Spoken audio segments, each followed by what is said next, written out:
നമസ്കാരം. 9 മെയ് 9 രാവിലെ 12:45 ഞാനിപ്പോൾ സംസാരിക്കുന്നത്. കഴിഞ്ഞൊരു 2-3 മണിക്കൂറായിട്ട് ഞാൻ നോൺ സ്റ്റോപ്പായിട്ട് ഞാൻ സ്ഥിരം കാണുന്ന കുറച്ച് സോഴ്സസ് കൂടി നടക്കണ സംഭവങ്ങൾ മനസ്സിലാക്കിക്കൊണ്ടിരിക്കുകയായിരുന്നു. അതൊന്ന് സമ്മറൈസ് ചെയ്തിട്ട് ഞാൻ പറയാം. Basically, short summary, this is the fifth India Pakistan war and the most consequential conflict since 1971 വാർ. അതിൽ പല പാരലൽസും നമുക്ക് കാണാൻ പറ്റും. അത് ഞാൻ പറഞ്ഞുതരാം. അപ്പോൾ ഇന്നലെ ഞാൻ പറഞ്ഞു, പൂഞ്ചിൽ ഹെവി ആർട്ടിലറി അറ്റാക്ക് നടന്നു. നമ്മുടെ 15-16 സിവിലിയൻസിനെ കൊന്നു. ഇന്നലെ രാവിലെ ഒരു 2 മണി 1 മണി ആ സമയത്തിന് അടുപ്പിച്ച് പാകിസ്ഥാൻ ഒരു അറ്റാക്ക് നടത്തി. അതായത് വടക്ക് ഭാഗത്ത് ഉധംപൂർ, അവിടെ മുതൽ തെക്ക് ഭുജ് വരെ, ഗുജറാത്ത്, രാജസ്ഥാൻ, പഞ്ചാബ്, കശ്മീർ, ഏറ്റവും കൂടുതൽ കോൺസെൻട്രേഷൻ പഞ്ചാബിൽ ചണ്ഡീഗഡ് വരെ അടിച്ചു, അമൃത്സർ അടിച്ചു. ഇവിടെ എല്ലായിടത്തേക്കും ഒരു ഹെവി ഡ്രോൺ അറ്റാക്കാണ് നടന്നത്.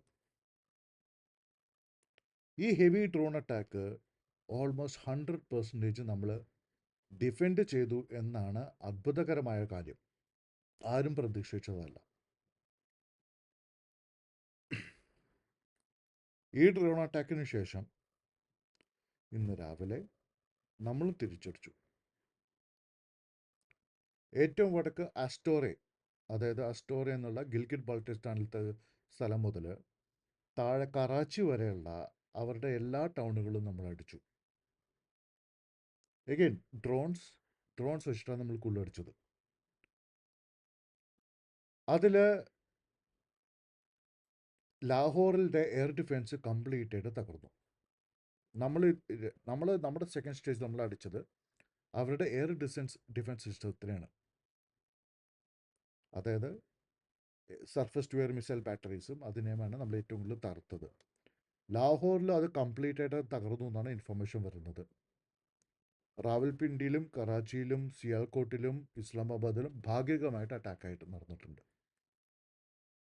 അതിനുശേഷം ഇന്ന് വൈകുന്നേരം ഒരു 8 മണി മുതൽ വീണ്ടും heavy drone and air warfare നടന്നുകൊണ്ടിരിക്കുകയാണ് നമ്മുടെ ആകാശത്ത്. നമ്മുടെ ഫൈറ്റർ ലോസുകളെ പറ്റി എനിക്കറിയില്ല. But from what I M hearing, ഒരു 3 JF-17, 1-2 J-10, പിന്നെ ഒരു 2 F-16 തകർത്തു.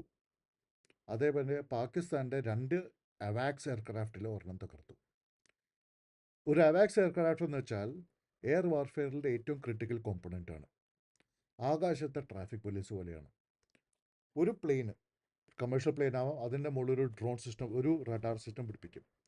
ആ റഡാറിൻ്റെ ഫുൾ കവറേജിലായിരിക്കും ആ എയർ സ്പേസ്. അതിനൊരു 500 കിലോമീറ്റർ റേഡിയസ് ആണെങ്കിൽ ആ 500 കിലോമീറ്ററിൽ എന്ത് പറന്നാലും അതിനെ ട്രാക്ക് ചെയ്യാൻ പറ്റും 360 ഡിഗ്രീസിൽ. അപ്പോൾ പ്ലെയിനുകൾക്ക് സ്വന്തം റഡാർ ഉപയോഗിക്കണ്ട. അവാക്സ് പറയും, നീ ഇവിടെയല്ലേ, നീ ഇങ്ങോട്ട് പോ. അപ്പോൾ കറക്റ്റായിട്ട് എയർ ട്രാഫിക് കൺട്രോളർ പോലെ എയർ വാർ മാനേജ്മെൻറ്റ് സിസ്റ്റംസ് ആണ് അവാക്സ്. അവരുടെ 2 അവാക്സിൽ ഒരു അവാക്സ് നമ്മൾ തകർത്തു. അതായത് ഇനി അവർക്ക് 100% അവാക്സ് കവറേജ് ഇല്ല. പിന്നെ നമ്മൾ മനസ്സിലാക്കുന്നത് നമ്മുടെ എയർ ഡിഫെൻസ് സിസ്റ്റം ഇന്ന് രാത്രി ഒരു 9 മണിയായപ്പോഴത്തേക്കും ജമ്മുവിൽ ഹെവി ഡ്രോൺ അറ്റാക്കാണ് നടന്നത്. ആ ഡ്രോൺ അറ്റാക്കെല്ലാം നമ്മൾ ചേർത്തു. അതൊരു മഹാത്ഭുതമാണ്. കാരണം ഇതുവരെ നമ്മുടെ ലോസുകളെ പറ്റി ഇൻഫർമേഷൻ വരുന്നില്ല. നമ്മുടെ മീഡിയ മാത്രമല്ല, നമ്മുടെ മീഡിയയിൽ പിന്നെ നമ്മുടെ നാട്ടിലത്തെ ചില ആൾക്കാർക്ക് ഒരു മരണം, ഒരു അപകടം ഉണ്ടായാൽ അത് പൊട്ടിത്തെറിച്ച് ആഹ്ലാദിച്ച് വലിയ കാര്യമായിട്ട് പറയാനുള്ള നോക്കി നടക്കുന്ന ആൾക്കാരാണ്. ഇന്നലെ തന്നെ ഞാൻ പറഞ്ഞു, ഒരു സോക്കോൾ ജേർണലിസ്റ്റ് പാകിസ്ഥാൻ്റെ പ്രൊപ്പഗൻഡയിൽ വീണിട്ട് ഇന്ത്യയുടെ 7 യുദ്ധവിമാനം ഇടിച്ചു വീണു, നമ്മൾ പൊടി പിടിച്ച് കിടക്കണം, 40 വർഷം മുമ്പത്തെ ടെക്നോളജിയാണെന്ന് പറഞ്ഞ് നഖശികാന്തം കുറ്റപ്പെടുത്തിയിട്ടുണ്ടായിരുന്നു ഇന്നലെ. പക്ഷെ എനിക്ക് വലിയ കോൺഫിഡൻസ് ഒന്നും ഉണ്ടായിരുന്നില്ല. നമുക്കൊക്കെ എപ്പോഴും നമ്മുടെ ഇന്ത്യൻ സിസ്റ്റത്തിനോട് ചെറിയൊരു പുച്ഛമുണ്ടാവും. എനിക്കുണ്ട്. പക്ഷെ ഇന്നും സംഭവിച്ചത് അതല്ല. Almost 100% defence. അത് നമ്മൾ കഷ്ടപ്പെട്ടിട്ടല്ല. നമ്മുടെ എയർ പവർ ക്വാലിറ്റി ഉപയോഗിച്ചിട്ടില്ല എന്നാണ് എൻ്റെ ഇപ്പോഴുള്ള വിശ്വാസം. പക്ഷേ അവരെ നമ്മൾ ശരിക്കും അടിക്കുകയും ചെയ്തിട്ടുണ്ട്. 3 പാകിസ്ഥാനി പൈലറ്റ്സിനെ നമ്മൾ പിടിച്ചു. ഒരാൾ അഖ്നൂർ വെച്ചിട്ട്, ഒരാൾ ജയ്സൽമേർ അടുത്ത് മറ്റോ, ഒരാൾ ഇഞ്ചുറി കൊണ്ട് മരിച്ചു എന്നാണ് കേട്ടത്. രണ്ടുപേരെ ജീവനോടെ ക്യാപ്ചർ ചെയ്തു എന്നാണ് കേൾക്കാനുള്ളത്. അതേസമയം കറാച്ചിയിൽ രാവിലെ ഡ്രോൺ അറ്റാക്കിൽ അവരുടെ നേവൽ ഹൗസിംഗ് കോളനിയിൽ എന്തൊക്കെ അറ്റാക്ക് നടന്നിട്ടുണ്ട്. ഇപ്പോൾ കിട്ടുന്ന വാർത്ത കറാച്ചി പോർട്ട് കത്തി.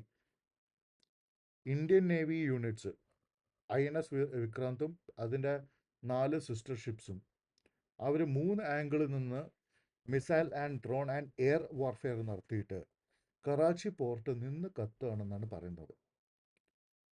ഇന്ന് രാത്രി ഞാൻ സംസാരിക്കുന്ന സമയം കറാച്ചി, സിയാൽകോട്ട്, ലാഹോർ, ഇസ്ലാമാബാദ്, റാവൽപിണ്ടി 5ഉം നിന്ന് കത്തുകയാണ്. മൾട്ടിപ്പിൾ സ്ഥലത്ത് അഗ്നിബാധ പടർന്നുകൊണ്ടിരിക്കുകയാണ്. നമ്മുടെ ഫുൾ കപ്പബിലിറ്റി ഇതുവരെ ഇറങ്ങിയിട്ടില്ല. Army has not involve 100%. Army air defence work ചെയ്യുന്നുണ്ട്. Main battle tanks armoured formation ഇപ്പോഴും ബറാക്സ് അല്ലെങ്കിൽ അവരുടെ കോൺസെൻട്രേഷൻ ഏരിയസിൽ നിൽക്കുകയാണ്. ബോർഡറിൻ്റെ അടുത്തേക്ക് പോയിട്ടില്ല. ലാൻഡ് വാർ തുടങ്ങിയിട്ടില്ല. ആർട്ടിലറി വാർ നടക്കുന്നുണ്ട്. പാകിസ്ഥാൻകാർ കാര്യമായിട്ട് നമ്മൾ വീണ്ടും ആർട്ടിലറി അടിക്കുന്നുണ്ട്. നമ്മൾ തിരിച്ചു അടി കൊടുക്കുന്നുണ്ട്. ആ അടി കൊടുക്കണ കാരണമാണ് സിയാൽക്കോട്ട് കാര്യമായിട്ട് കത്തുന്നത്. ഇതിൻ്റെ ഇടയിൽ നീചമായ 2 പ്രവൃത്തികൾ നടന്നിട്ടുണ്ട്. ഇന്നലെ രാവിലത്തെ ഡ്രോൺ അറ്റാക്കിൽ അമൃത്സറിലെ ഒരു മേജർ കുറേ മിസൈൽസും ഡ്രോൺസും ടാർഗറ്റ് വെച്ചത് നമ്മുടെ ഗോൾഡൻ ടെമ്പിളിലാണ്. ഗോൾഡൻ ടെമ്പിൾ അടിക്കാൻ വേണ്ടിയിട്ട് അവർ മുൻകൂട്ടി പ്ലാൻ ചെയ്ത് ടാർഗറ്റ് ചെയ്തിട്ടാണ് ലക്ഷ്യം വെച്ചത്. ടാർഗറ്റ് ചെയ്തതെന്ന് പറയാനുള്ള പ്രത്യേകിച്ച് കാരണം ഖാലിസ്ഥാനി ട്വിറ്റർ അക്കൗണ്ട്സ് കോർഡിനേറ്റഡ് ആയിട്ട് ഇരിക്കുകയായിരുന്നു. അതിലൊരുത്താൻ എടുത്തു ചാടി പറഞ്ഞത് ഇപ്പോൾ എന്ത് ഇന്ത്യ അറ്റാക്ക് ചെയ്യും. അവരുടെ നെഗറ്റീവ് ഇതായിരുന്നു.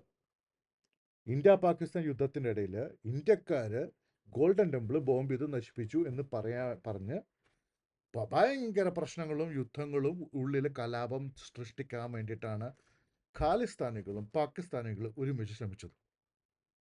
അത് മനസ്സിലാക്കി അത് നമ്മൾ ചെറുത്തു നിന്നു. ഇന്ന് രാത്രി വൈഷ്ണോദേവിയിലേക്ക് 2-3 ഡ്രോൺസ് അറ്റാക്ക് ചെയ്യാൻ വേണ്ടി പോയി. ഗോൾഡൻ ടെമ്പിൾ 100 വർഷത്തിന് ശേഷമാണ് ഇന്നലെ ബ്ലാക്ക് ഔട്ട് ആയത്. വൈഷ്ണോദേവി അതിൻ്റെ ചരിത്രത്തിൽ ആദ്യമായിട്ടാണ് ഇന്ന് ബ്ലാക്ക് ഔട്ട് ആയത്. വൈഷ്ണോദേവി ടെമ്പിൾ ജമ്മു തവിയിൽ അതും ബ്ലാക്ക് ഔട്ട് ആയിരുന്നു. അതുകൊണ്ട് അതും രക്ഷപ്പെട്ടു. അറ്റാക്ക് പല രീതിയിലാണ് നടക്കുന്നത്. അതിൻ്റെ പ്രസക്തിയും പല രീതിയിലാണ്. കേട്ടിടത്തോളം പാകിസ്ഥാൻ്റെ ഒരു JF-17 എയർക്രാഫ്റ്റ് അതൊരു Chinese made air launched cruise missile കൊണ്ട് ഇന്ത്യ അറ്റാക്ക് ചെയ്യാൻ വരുന്ന വഴിക്ക് നമ്മളത് രണ്ടിനെ തകർത്തിട്ടു. That is a critical attack. അതായത് നമുക്കിനി അവരുടെ ബോർഡറിലേക്ക് തുരുതുര ക്രൂസ് മിസൈൽ അയക്കാം. ഈ അറ്റാക്സ് നടക്കുന്ന അതേ സമയത്ത് ഇന്ന് 12 മണിയായപ്പോഴത്തേക്കും ബലോച്ച് ലിബറേഷൻ ആർമി ബലോച്ചിസ്ഥാനിലത്തെ ഗ്യാസ് ഫീൽഡ്സ് അറ്റാക്ക് ചെയ്യാൻ തുടങ്ങി. 100ഓളം ഗ്യാസ് സ്റ്റേഷൻസ് ഉള്ള അവരുടെ ഗ്യാസ് ഫീൽഡ്സ് അറ്റാക്ക് ചെയ്യാൻ തുടങ്ങി. ആ ഗ്യാസ് ഫീൽഡിലത്തെ 99% ഗ്യാസും പഞ്ചാബ് പ്രൊവിൻസാണ് ഉപയോഗിക്കുന്നത്. ബലോച്ചികൾക്ക് ഉപയോഗിക്കാൻ പറ്റുന്നില്ല. അവരവിടെ അറ്റാക്ക് തുടങ്ങിയെന്നാണ് ഇൻഫർമേഷൻ കിട്ടുന്നത്. ഇതിൽ നിന്ന് എന്ത് മനസ്സിലാക്കാം? 5ാമത്തെ യുദ്ധം തുടങ്ങി. ഇനി ഈ യുദ്ധത്തിന് സമയത്ത് ഓരോ ദിവസവും ഇതിൻ്റെ സീരിയസ്നെസ്സും ലെവലും കൂടിക്കൂടി വരികയാണ്. നമ്മൾക്ക് എല്ലാവർക്കും ടെൻഷൻ ഉണ്ടാവും, ആശങ്ക ഉണ്ടാവണം. നമ്മുടെ ഇന്ത്യൻ സൈന്യത്തിലെ പട്ടാളക്കാർ അവർ യുദ്ധത്തിൽ പോയിരിക്കുകയാണ്. അവരുടെ ആരോഗ്യത്തിന് വേണ്ടിയിട്ട് we have to be concerned. പക്ഷെ അവരുടെ ആവശ്യത്തിന് വേണ്ടിയിട്ടാണ് പോകുന്നത്. അവരുടെ വല്ല സ്വാർത്ഥ ലാഭത്തിന് വേണ്ടിയിട്ടാണ് യുദ്ധത്തിലേക്ക് പോകുന്നത്. ഗുജറാത്ത് മുതൽ കാർഗിൽ വരെയുള്ള ഓരോ പട്ടാളക്കാരനും, ആർമിയിലായിക്കോട്ടെ, എയർഫോഴ്സിലത്തെ ആയിക്കോട്ടെ, നേവിയിലത്തെ ആയിക്കോട്ടെ, അവരെല്ലാവരും ഇന്ന് ഉറക്കൊളച്ച് കാവൽ നിന്നിട്ട് ജീവൻ പണയം വെച്ച് ഫൈറ്റ് ചെയ്യുന്നത് ആരുടെ സ്വാർത്ഥലാഭത്തിന് വേണ്ടിയിട്ടല്ല. ഇന്ത്യൻ ഗവൺമെൻറ് മോദി മുതൽ താഴോട്ട് വരെ അവരെല്ലാവരും ഇത് ചെയ്യുന്നത് അവർക്ക് ഒരു സ്വാർത്ഥ ലാഭം ഉണ്ടാക്കാൻ വേണ്ടിയിട്ടല്ല, ഒരു ബീഹാർ ഇലക്ഷൻ ജയിക്കാനും വേണ്ടിയിട്ടല്ല. നമ്മൾ മറക്കാണ്ടിരിക്കണം, ഏപ്രിൽ 22-ാം തീയതി 26 പേരെ നിഷ്കരുണം കൊന്നു. അതിന് പ്രതികാരം ചെയ്തേ പറ്റൂ, അതിന് മറുപടി കൊടുത്തേ പറ്റൂ. കാരണം അവിടെ 26 പേര് കൊന്നിട്ട് നമ്മളൊന്നും ചെയ്തില്ലെങ്കിൽ അടുത്ത മാസം 260 ആവാം, 6 മാസം കഴിഞ്ഞാൽ 2600 ആവാം. നമ്മൾ എവിടെ ലിമിറ്റ് പറയാ?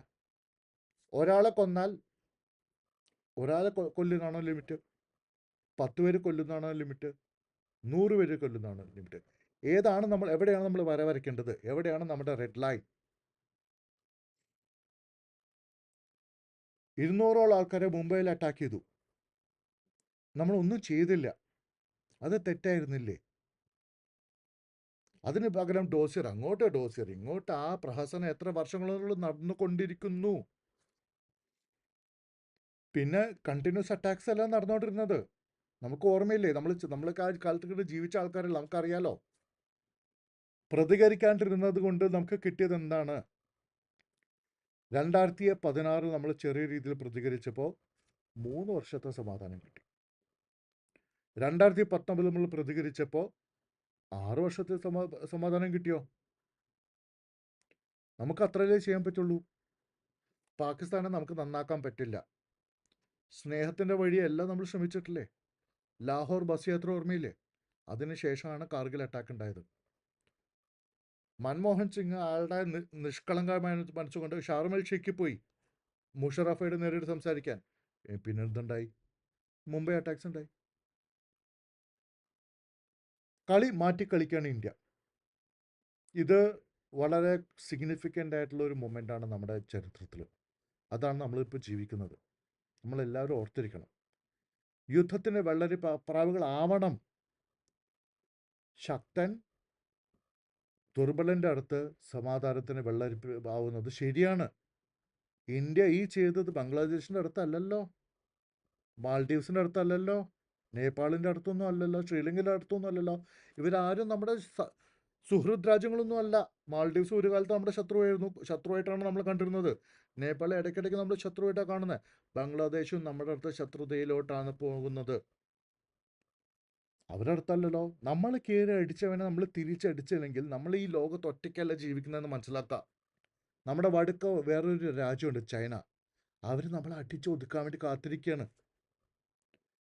ലോകത്ത് പല രാജ്യങ്ങളും നമ്മൾ അടുത്ത് ഇൻവെസ്റ്റ് ചെയ്യാനും വേണ്ടിയിട്ടൊക്കെ നോക്കുകയാണ്. ഒന്ന് ആലോചിച്ച് നോക്കൂ.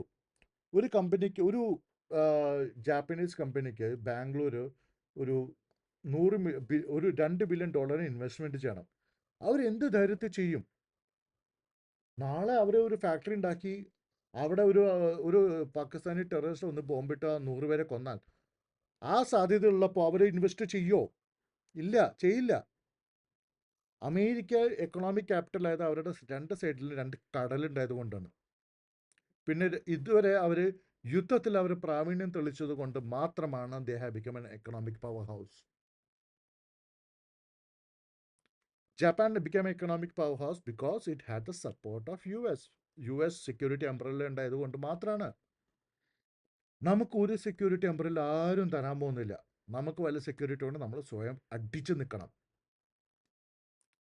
തിരിച്ചടിക്കാൻ ക്ഷമതയും കഴിവുള്ളവനെ മാത്രമേ ലോകം അംഗീകരിക്കുള്ളൂ, ബഹുമാനിക്കുള്ളൂ. ആ ഒരു പ്രപഞ്ച സത്യം നമ്മൾ മനസ്സിലാക്കണം. ശാന്തി സമാധാനം വേണം, അത് അതിൻ്റെ സമയത്ത്. അതായത് ഒരു നിരുപദ്രവകാരിയെ ആർക്കും വിലയുണ്ടാവില്ല. ഒരു നിരുപദ്രവകാരിയായ ശാന്തി സ്വരൂപനെ ആർക്കും ബഹുമാനം ഉണ്ടാവില്ല. പക്ഷേ തിരിച്ചടിച്ച് കൊല്ലാൻ ക്ഷമതയുള്ളൊരുവൻ, അവൻ സമാധാനം കാണിക്കുമ്പോൾ അതിനെ നമ്മൾ റെസ്പെക്റ്റ് ചെയ്യും, അല്ലേ? ഒരുത്തൻ്റെ കയ്യിൽ തോക്കുണ്ട്, അല്ലെങ്കിൽ ഒരു വാളുണ്ട്. ആ വാള് അവന് ഉപയോഗിക്കാണ്ട് സമാധാനത്തോടെ സംസാരിക്കുമ്പോൾ അവനെ നമ്മൾ റെസ്പെക്റ്റ് ചെയ്യുള്ളൂ.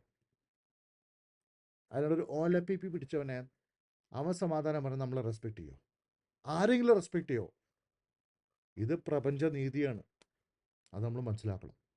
പിന്നെ വേറൊരു ഫാക്ടർ ഞാൻ കുറച്ച് ദിവസമായിട്ട് ചിന്തിക്കുന്നതാണ്. നമ്മൾ എന്തുകൊണ്ട് നമ്മുടെ ലോസസുകളെ പറ്റി പറയുന്നില്ല? കഴിഞ്ഞ 2-3 ദിവസമായിട്ട് മെഗാ എയർ വാറാണ് നടന്നിട്ടുള്ളത്. CNN ഒക്കെ ചില ന്യൂസ് പ്രകാരം 150 എയർക്രാഫ്റ്റോളാണ് എയറിൽ ഉണ്ടായിരുന്നത് ഇന്നലെ രാത്രി. കണ്ണടച്ച് വിശ്വസിക്കാൻ ബുദ്ധിമുട്ടാണ്, CNN പറയുന്നത് പ്രത്യേകിച്ചും. അതിലേക്ക് ഞാൻ വരാം. എന്തുകൊണ്ട് നമ്മുടെ നഷ്ടക്കണക്കുകൾ നമ്മൾ പറയുന്നില്ല? കാരണം ഇതിൽ വേറൊരു കളിയുണ്ട്. ഇപ്പം നടക്കുന്ന യുദ്ധം അതൊരു ഡെമോ ആണ്. US ചൈന വാറിൻ്റെ ഒരു ഡെമോ ആണ് ഇപ്പം നടക്കുന്ന യുദ്ധം. പാകിസ്ഥാൻ്റെ കയ്യിൽ full Chinese made anti aircraft defences ആണ്. അതിൽ ഓരോ ഡിഫൻസ് സിസ്റ്റത്തിൻ്റെയും കേപ്പബിലിറ്റീസ് അറിയാൻ വേണ്ടിയിട്ട് ലോകം മുഴുവൻ കണ്ണ് തുറിച്ച് നോക്കുകയാണ് ഇപ്പോൾ. അതങ്ങനെ അമേരിക്ക അറിയണ്ട. കാരണം ആ ഇൻഫർമേഷൻ വെച്ചിട്ട് ഇന്ത്യക്കാർക്ക് പറ്റുന്ന ഉപദ്രവത്തിൻ്റെ കാര്യങ്ങൾ മനസ്സിലാക്കിയിട്ട് അവൻ തൈവാനിൽ വലിയ കേമനാവണ്ട. അതാവാം നമ്മളിപ്പോൾ ഇൻഫർമേഷൻ പുറത്തു വിടാത്തതിൻ്റെ കാരണം. പിന്നെ കൺഫ്യൂഷൻ നിൽക്കട്ടെ, പറയേണ്ട സമയത്ത് നമ്മുടെ സർക്കാർ പറയും. When it is at a good time. ഓരോന്നിനൊരു സമയമുണ്ട്. അവർ പറഞ്ഞേ പറ്റൂ, അവർക്ക് പറഞ്ഞു പറ്റും. കാരണം ഈ മരിച്ച ഓരോ പട്ടാളക്കാരനും അവൻ്റെ അമ്മ, പെങ്ങന്മാരും, അച്ഛനും, ബ്രദേഴ്സും, ഫ്രണ്ട്സും, റിലേറ്റീവ്സും, ഭാര്യ, ഭർത്താക്കന്മാരെല്ലാവരും ഉണ്ടാവും. അവരൊക്കെ അറിയും. നമ്മൾ ചൈനയെ പോലെ പാകിസ്ഥാനെ പോലെ അല്ല കുടുംബങ്ങളെ വായ മൂടിക്കെട്ടാൻ നമ്മൾ ചെയ്യാതെ നമ്മുടെ സംസ്കാരമല്ല. Let's trust in the government of India right now during this war time, and let's hope that they will let us know when it is opportune time. അറിയും, നമ്മളറിയും. കാർഗിൽ യുദ്ധകാലത്തും ബോഡി ബാഗ്സ് വന്നത് നമ്മളെല്ലാവരും കണ്ടിട്ടുണ്ട്. നമ്മൾ ദിവസം കണ്ടുകൊണ്ടിരിക്കുന്ന ബോഡി ബാഗ്സ് വരുന്നത് കാർഗിലിൽ നിന്ന്. എയർക്രാഫ്റ്റിൽ ആ വെള്ള പെട്ടിക്കകത്ത് നമ്മുടെ ധീര ജവാന്മാർ മരിച്ചു വരെ നമ്മളെല്ലാവരും കണ്ടിട്ടുണ്ട്. നമ്മൾ ഇനിയും കാണേണ്ടി വരും. കാർഗിൽ നമ്മൾ പ്രതിരോധിക്കേണ്ടായിരുന്നില്ലേ? ഇല്ലെങ്കിൽ കാശ്മീർ പകുതി നമ്മുടെ കയ്യിൽ നിന്ന് പോയേനെ. നമ്മളെ ചതിക്കാൻ വേണ്ടി നമ്മൾ നിന്ന് കൊടുക്കാൻ പാടില്ല. അടിക്കണം. അതിന് നമ്മുടെ പട്ടാളക്കാർ തയ്യാറാണ്. പട്ടാളക്കാർ തയ്യാറാണ് നമ്മൾ ഓരോരുത്തരും വിചാരിച്ചിട്ടാണ്. കാരണം ഓരോ പട്ടാളക്കാരും ജീവൻ കൊടുക്കുന്നത് നമ്മളിൽ 10,000 ആൾക്കാർ മരിക്കാണ്ടിരിക്കാൻ വേണ്ടിയിട്ട്. അത് നമ്മൾ മറക്കാൻ പാടില്ല. പിന്നെ മീഡിയയുടെ കാര്യത്തിൽ നമ്മൾ പലരും കണ്ടിട്ടുണ്ടാവും. ഖ്വാജ ആസിഫ്, മറ്റേ അത്തഉള്ള തറാർ, അങ്ങനത്തെ പാകിസ്ഥാൻ്റെ സകല ഗവൺമെൻറ് ഒഫീഷ്യൽസും സ്കൈ ന്യൂസ് മുതൽ BBC മുതൽ CNN എല്ലാവരും കയറി നിരങ്ങുന്നത്. വേറെ കാര്യം ശ്രദ്ധിച്ചിട്ടുണ്ടാവും, ഇന്ത്യയിലത്തെ ഒരൊറ്റ സീനിയർ ഒഫീഷ്യലും ഒരൊറ്റ മീഡിയയ്ക്ക് ഇൻ്റർവ്യൂ കൊടുക്കുന്നില്ല, പ്രത്യേകിച്ച് ഫോറിൻ മീഡിയയ്ക്ക്. ശ്രദ്ധിച്ചോ? ഒരു കൺവെർസേഷന് പോകുന്നില്ല, ഒരു ഡിബേറ്റും പോകുന്നില്ല, ഒരു ഡിസ്കഷനും പോകുന്നില്ല.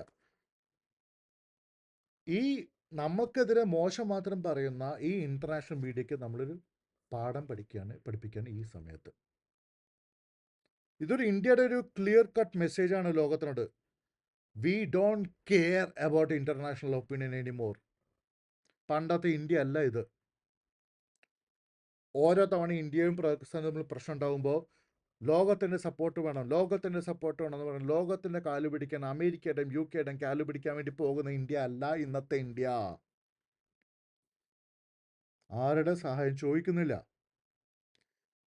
സ്വയം പ്രതിരോധിക്കാൻ കഴിവുണ്ട്, സ്വയം തിരിച്ചടിക്കാനുള്ള കഴിവുണ്ട് എന്നുള്ള ആത്മവിശ്വാസമുള്ള ഇന്ത്യയാണത്.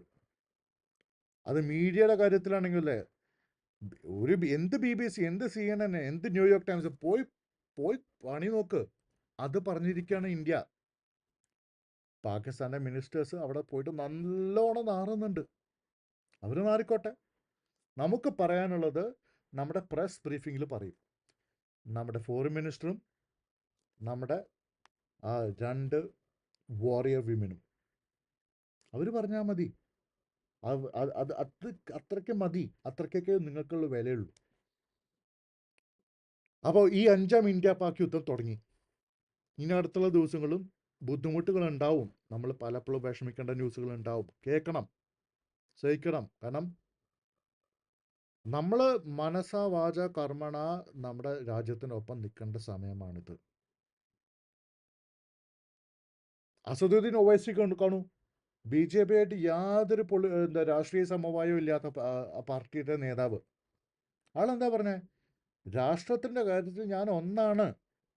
ബി ജെ പിക്ക് 100% സപ്പോർട്ടാണ്, മോദിക്ക് 100% സപ്പോർട്ടാണ്. ആദ്യം പാകിസ്ഥാനെ തീർക്ക്, എന്നിട്ട് എടുക്കാൻ പിടിപൊടിയിട്ടത് നമ്മൾ തമ്മിലൊരു ശത്രുത. പണ്ട് 71 യുദ്ധ സമയത്ത് വാജ്പേയിയും പറഞ്ഞ ഇതാണ്. ജനസംഘത്തിൻ്റെ ഭാഗമായിട്ട് വാജ്പേയി പറഞ്ഞു, ഇന്ദിരാജി നിങ്ങൾ നമ്മുടെ ദുർഗയാണ്, നിങ്ങൾ പോയി അടിക്കൂ, ചെയ്യാനുള്ളത് ചെയ്യൂ. അതിനുശേഷമാവും നമ്മൾ തമ്മിലുള്ള പ്രശ്നങ്ങൾ സംസാരിക്കുന്നത്. ഈ സമയത്ത് നമ്മൾ രാജ്യം ഒറ്റക്കെട്ടാണ്. അങ്ങനെ ആയിരിക്കണം നമ്മൾ ഓരോരുത്തരും. കാരണം നമ്മൾ മനസ്സിലാക്കണം, പാകിസ്ഥാനും ചൈനയും ബംഗ്ലാദേശും മാത്രമല്ല നമ്മുടെ ശത്രുക്കൾ. നമ്മുടെ രാജ്യത്തിന് ഉള്ളിലും ശത്രുക്കളുണ്ട്. അത് മീഡിയ വഴിയാവാം, രാഷ്ട്രീയം വഴിയാവാം, സാമൂഹ്യ വിരുദ്ധർ വഴിയാവാം.